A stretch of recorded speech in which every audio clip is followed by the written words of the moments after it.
Film की शुरुआत में बताया जाता है कि दुनिया पर रिसोर्सेज खत्म हो गए हैं। रिसोर्सेज की तलाश के लिए एस्ट्रोनॉट्स और साइंटिस्ट की एक टीम को प्लैनेट नेपच्यून पर भेजने का फैसला किया गया और मूवी में काफी साल का अरसा गुजर जाता है। एक नए एक्सपेरिमेंट पर काम करते हुए एक एस्ट्रोनॉट मेजर रॉय से हम मिलते हैं, जिन्हें अपने स्पेस स्टेशन को ठीक करने में मसला हो रहा था क्योंकि कुछ अजीब एनर्जी वेव्स स्पेस से अर्थ पर आकर टकरा रही थी और इनसे जमीन पर काफी सारे इंसान भी मर रहे थे और मेजर रॉय भी उससे गिरकर तेजी से जमीन की तरफ बढ़ने लगते हैं। ग्रेविटी की वजह से वो अर्थ पर तो आ गए, पर उनके सभी साथी स्पेस में ही कहीं गुम हो गए, मर गए। वो अपनी टीम के एक अकेले इंसान थे जो जिंदा बचकर जमीन पे आए थे, लेकिन जैसे इतने बड़े हादसे के बावजूद बचने वाली जिंदगी रॉय को खुशी नहीं दे रही थी। उनको खुशी या गम जैसे महसूस ही नहीं होता था, इसीलिए उनकी वाइफ ने भी उन्हें छोड़ दिया था। रॉय हमेशा से ऐसा नहीं था, बल्कि उसकी लाइफ में होने वाले बड़े चेंजेस ने उसे ऐसा बना दिया था। बचपन से ही रॉय अपने डैड के साथ सबसे ज्यादा अटैच था। उसके डैड दुनिया के महान एस्ट्रोनॉट थे और आज से कई सालों पहले एक एक्सपेरिमेंट के लिए नेपच्यून गए थे। ये उस प्रोजेक्ट पर गए थे जिसे मूवी के स्टार्ट में दिखाया गया था। नासा का रॉय के डैड की टीम से कांटेक्ट रहता था। रॉय के डैड वहाँ के हालात और अपनी रिसर्च दुनिया तक पहुँचाते थे, पर फिर चंद सालों बाद अचानक उनका कांटेक्ट जमीन से खत्म हो गया और कई सालों की एफर्ट के बाद भी जब नासा उनके स्पेस स्टेशन का स्पेस में पता ना चला सकी तो उन्होंने रॉय के डैड के साथ उनकी पूरी टीम को दुनिया वालों को मरा हुआ बता दिया। जिस दिन के बाद से रॉय की लाइफ और भी ज्यादा फीकी हो गई। रॉय को इस टाइम उसके हेडक्वार्टर बुलाया जाता है और बताया जाता है कि जिन वेव्स की वजह से उसका स्पेस स्टेशन तबाह हुआ था वो वेव्स नेपच्यून से आ रही थी, बिल्कुल उसी जगह से आ रही थी जहां आज से कई साल पहले उसके डैड की टीम को भेजा गया था रिसर्च के लिए। नासा के साइंटिस्ट का मानना था कि वो एनर्जी वेव्स नेपच्यून में मौजूद इनका स्पेस स्टेशन ही जनरेट कर रहा है और ऐसा खुद ब खुद हो जाए ये पॉसिबल नहीं था। साइंटिस्ट की टीम को लग रहा था कि उसके डैड अभी भी जिंदा है और वो नेपच्यून पे कोई ना कोई एक्सपेरिमेंट जरूर कर रही है, जिसकी वजह से ये सब हो रहा है। शायद वहाँ बैठे रॉय के डैड ये बात नहीं जानते कि उनके इस एक्सपेरिमेंट से अर्थ तबाह हो रही है। साइंटिस्ट बताते हैं कि उन्होंने स्पेस स्टेशन में रॉय के डैड से कांटेक्ट करने की बहुत कोशिश की है, लेकिन वहाँ से कोई आंसर नहीं आ रहा। इस सबको रोकने के लिए ये लोग एक मिशन प्लान करते हैं। इस मिशन में रॉय के साथ उसके डैड के फ्रेंड को भी जाना था। सफर उनका शुरू होता है और अर्थ से रॉकेट लॉन्च हो गई। ये लोग सबसे पहले जाकर चांद पे लैंड करते हैं। मून पे लैंड करने के बाद इन्हें मून पे ही दूसरी तरफ अपने स्पेस कॉम तक जाना था, लेकिन रास्ते में ही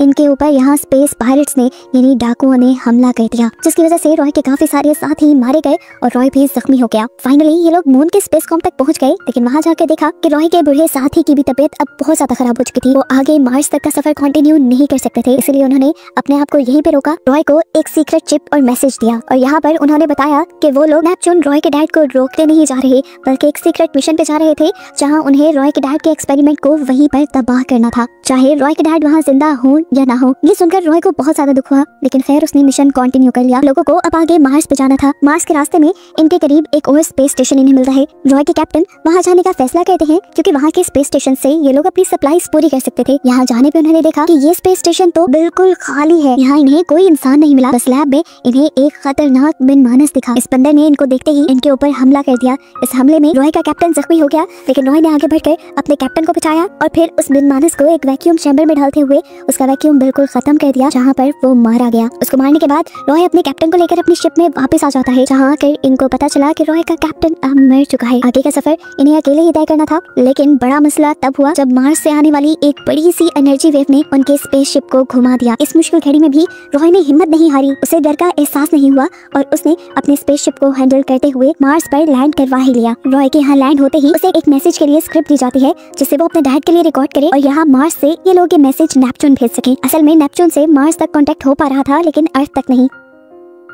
रॉय की पहली रिकॉर्डिंग नेपच्यून भेज दी जाती है, लेकिन नेपच्यून से उसके डैड का कोई रिप्लाई नहीं आता। ये देखते हुए दूसरी मर्तबा रॉय बहुत इमोशनल होकर रिकॉर्डिंग करता है। स्क्रिप्ट के बजाय वो अपनी दिल की बातें अपने डैड से कहता है और मैसेज सेंड कर देता है। हालांकि बाकी एस्ट्रोनॉट इस मैसेज को सेंड करने के खिलाफ थे, क्योंकि इसमें बहुत सारे इमोशंस थे और एस्ट्रोनॉट्स की लाइफ में इमोशंस की कोई जगह नहीं। अब स्क्रिप्ट वाला मैसेज ना बोलने की वजह से रॉय को इस मिशन से निकाल दिया जाता है और वापस अर्थ पर भेजने की तैयारी शुरू कर दी जाती है। इससे पहले कि रॉय अर्थ के लिए निकल जाता, उसके किए हुए इमोशनल मैसेज की वजह से उसके डैड का रिप्लाई आ जाता है। रॉय को अपने डैड की आवाज सुननी थी, वो मैसेज सुनना था, लेकिन बाकी एस्ट्रोनॉट रॉय को वो मैसेज सुनने नहीं देते। यहाँ अब मार्स के स्पेस स्टेशन की डायरेक्टर से मिलती है। उन्होंने रॉय को पहली मर्तबा देखा था। वे पूछती हैं, क्या तुम्हें उन वेव्स के बारे में पता है जो लगातार इस स्पेस स्टेशन से और जमीन से टकरा रही हैं? तुम जानते हो उसकी वजह से मेरे काफी लोग मारे गए। रॉय उसकी इस बात का जवाब नहीं देता और जब वहाँ से जाने ही वाला होता है तो डायरेक्टर से पूछती है, तुम जानते हो कि तुम्हारे डैड के साथ क्या हुआ था? उसकी बात सुनकर रॉय रुक गया। डायरेक्टर ने अब उसे उसके डैड की एक वीडियो दिखाई जो काफी साल पहले उन्हें रिसीव हुई थी। इस वीडियो में रॉय के डैड सबको बता रहे थे कि उन्हें एक बहुत बड़े प्रोजेक्ट के लिए यहाँ नेपच्यून पर भेजा गया था। इनकी रिसर्च बहुत अच्छी चल रही थी, लेकिन रॉय के डैड के बाकी सारे साथी अकेले रह रहकर यहाँ पे साइकोलॉजिकली वीक हो गए। यहाँ की जिंदगी उन्हें बेकार लगने लगी और उन्होंने अर्थ पर वापस जाने का फैसला किया। लेकिन रॉय के डैड अपने सफर में इतने आगे निकलकर वापस जाना नहीं चाहते थे, क्योंकि वो कैप्टन थे। सबकी मजबूरी थी उनकी बात मानना, लेकिन सब ने यहाँ पे उनके साथ बगावत की और मिलकर अर्थ पर वापस जाने का फैसला किया। ये देखते हुए रॉय के डैड ने स्पेसशिप के सारे ही लाइफ सपोर्ट सिस्टम डिसेबल कर दिए, बंद कर दिए, जिसकी वजह से उनके क्रू के सभी मेंबर्स मारे गए। ये सुनकर रॉय शॉक में था, क्योंकि उसके डैड, जिसे दुनिया का सबसे बड़ा साइंटिस्ट, सबसे बड़ा एस्ट्रोनॉट माना जाता था, वो असल में एक कातिल था। रॉय अब गुस्से में झंझलाने लगा। डायरेक्टर ने उन्हें बताया कि मेरे मॉम डैड तुम्हारे डैड के क्रू का हिस्सा थे। ये लोग पहले मार्स पर आए, जहाँ मार्स पे मेरा जन्म हुआ। उसके बाद ये लोग नेपच्यून के लिए निकल गए। नेपच्यून से वापस आकर वो मुझे लेना चाहते थे, लेकिन तुम्हारे डैड ने उनको मार दिया और वो मेरे से भी दूर हो गए। डायरेक्टर बताते हैं कि तुम्हारे डैड का ये मैसेज काफी सालों पहले दुनिया पर पहुंच चुका था, लेकिन अर्थ के लोग तुम्हारे डैड को एक विलन बनाकर लोगों के सामने नहीं लाना चाहते थे। इसलिए उन्होंने वो सारा ड्रामा किया कि उनके सारे क्रू मेंबर्स मारे गए। अगर दुनिया को उनकी सच्चाई पता चल जाती तो शायद कोई भी उनके ऊपर एतबार न करता, लेकिन नासा के लिए वो एक फायदा ही थे, क्योंकि नासा को वो उनकी रिसर्च पूरी करके दे रहे थे। वो आज भी अपनी रिसर्च और अपने अजीबोगरीब एक्सपेरिमेंट्स पर काम कर रही हैं, और उन्हीं के एक्सपेरिमेंट की वजह से वो एनर्जी वेव्स जनरेट हो रही हैं, जिससे प्लैनेट मार्स और प्लैनेट अर्थ तबाह हो रही है। डायरेक्टर बताते हैं तुम्हें यहाँ पर इसीलिए बुलाया गया है ताकि तुम्हारे जरिए तुम्हारे डैड से कांटेक्ट किया जा सके और उनका लोकेशन ट्रैक करके उन्हें रोका जा सके। डायरेक्टर उसे ये भी बताती है कि वो लोग रॉय के डैड का लोकेशन पता चला चुके हैं, और अब रॉय जिस स्पेसशिप से यहाँ आया था उसी स्पेसशिप से अब 5 क्रू मेंबर जा रहे हैं नेपच्यून की तरफ, लीमा स्पेसशिप के प्रोजेक्ट को तबाह करने के लिए, यानी तुम्हारे डैड के एक्सपेरिमेंट्स को तबाह करने के लिए। रॉय को अब अपने डैड से मिलना था जिंदगी में एक मर्तबा। वो डायरेक्टर से कहता है कि आप मेरी मदद करेंगी। डायरेक्टर उसकी बात मान जाते हैं और उससे कहते हैं कि मैं तुम्हें सिर्फ रॉकेट तक पहुंचा सकती हूँ, उससे आगे तुम्हें खुद सफर करना होगा। रॉय मान जाता है और अब डायरेक्टर उसे एक टनल के जरिए रॉकेट लॉन्चर तक पहुंचा देते हैं। यहाँ से रॉकेट लॉन्चिंग स्टार्ट होने ही वाली थी, लेकिन तेजी से रॉय ऊपर की तरफ चढ़ने लगा।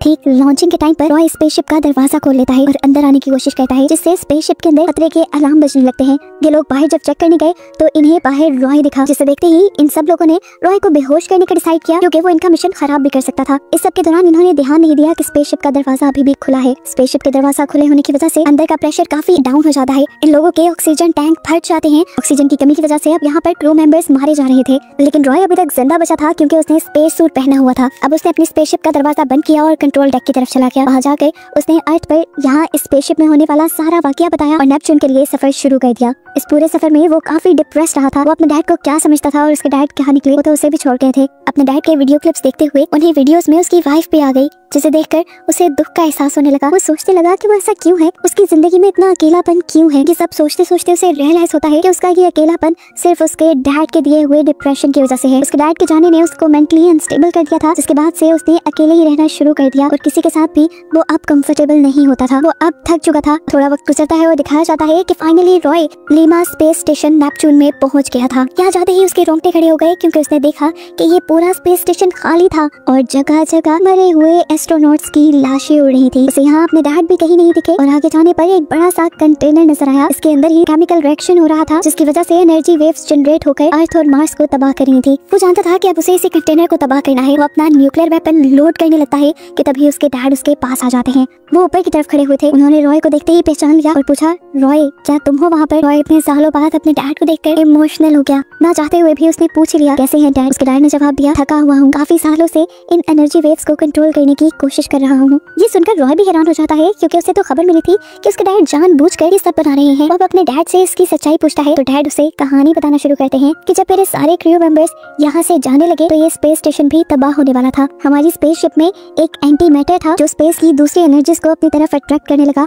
और फिर इसके अंदर से बहुत बड़ी एनर्जी वेव्स निकलने लगी। इन्हीं वेव्स की वजह से मेरे सारे क्रू मेंबर्स भी मारे गए, लेकिन मैं बच गया और इन वेव्स को कंट्रोल करने की कोशिश में लग गया। उसकी बात सुनकर रॉय हैरान होता है और उनसे कहता है, आप परेशान मत हो डैड, अब मैं आ गया हूँ, अब मैं सब ठीक कर दूंगा। ये सब ठीक करके हम दोनों अर्थ पे चलेंगे। लेकिन उसके डैड ने ये सुनते ही मना कर दिया, क्योंकि वो अर्थ पे जाना नहीं चाहते थे। उसे बताते हैं कि अर्थ मुझे कभी भी अपनी दुनिया लगती ही नहीं थी। वो हमेशा से स्पेस में आकर स्पेस की चीजों और एलियंस के बारे में रिसर्च करना चाहते थे। वो बताते हैं कि स्पेस मेरी पहली प्रायोरिटी थी, इसी के लिए मैं अपनी वाइफ, फैमिली, तुम्हें और पूरी दुनिया को छोड़कर यहाँ आ गया। मैंने तुम्हें ज्यादा प्यार भी इसीलिए नहीं किया क्योंकि मैं जानता था कि अगर मैं तुमसे अटैच हो गया तो मैं यहाँ पर नहीं रह पाऊंगा। रॉय उनकी बात सुनकर थोड़ा सा इमोशनल हो गया, क्योंकि जिससे वो इतना ज्यादा प्यार करता था आज उसके वही डैड उसे कह रहे थे कि वो उससे प्यार नहीं करते। रॉय यहाँ उनसे कहता है आप नहीं, लेकिन मैं आपसे प्यार करता हूँ डैड, इसलिए मैं आपको अर्थ पर लेकर जाऊंगा। ये कहते ही वो अपना न्यूक्लियर वेपन लोड करने लगा, जिससे वो एंटी मैटर को तबाह कर देते और अपने डैड को लेकर वो यहाँ से वापस आ जाता। वेपन लोड करने के बाद उसने अपने डैड को स्पेस सूट पहनाया और स्टेशन से बाहर आने के लिए सेटअप क्रिएट करने लगे। लेकिन यहाँ पर उसके डैड ने उसे कहा नहीं रॉय, मुझे दुनिया पर नहीं जाना, प्लीज मुझे छोड़ दो,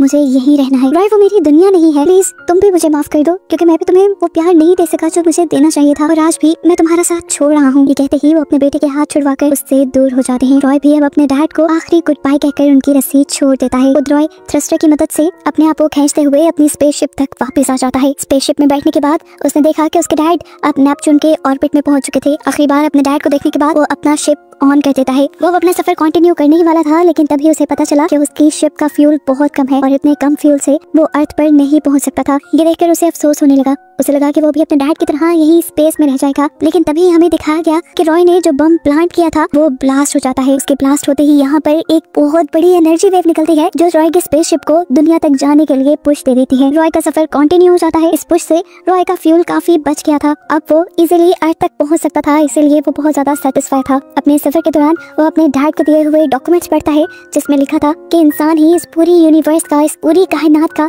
सबसे अक्लमंद क्रिएचर है। अर्थ के कम होते रिसोर्सेज कोई और प्लैनेट या एलियंस पूरे नहीं कर सकते, बल्कि इंसान खुद ही अपनी मदद करके अपने रिसोर्सेज को बढ़ा सकते हैं। ये पेपर्स पढ़ते हुए उसे अपने डैड की कदर होने लगती है कि उन्होंने अपनी लाइफ को स्पेस में सेक्रीफाइस करके इंसानों को एक बहुत बड़ा सबक दिया था। खुद भी इस सफर के बाद रॉय के अंदर एक बहुत बड़ा चेंज आया था। पहले उसे जिस लाइफ की कदर नहीं थी, अब उसे इस लाइफ से प्यार होने लगा था। उसके अंदर भी फीलिंग्स आ गई थी। वो एक नॉर्मल इंसान की तरह एक्ट करने लगा था। ऐसे में वो अपनी वाइफ से भी मिल जाता है और ये दोनों हंसी खुशी दोबारा जिंदगी स्टार्ट करते हैं। और बस यही दिखाते हुए ये मूवी यहाँ खत्म हो जाती है।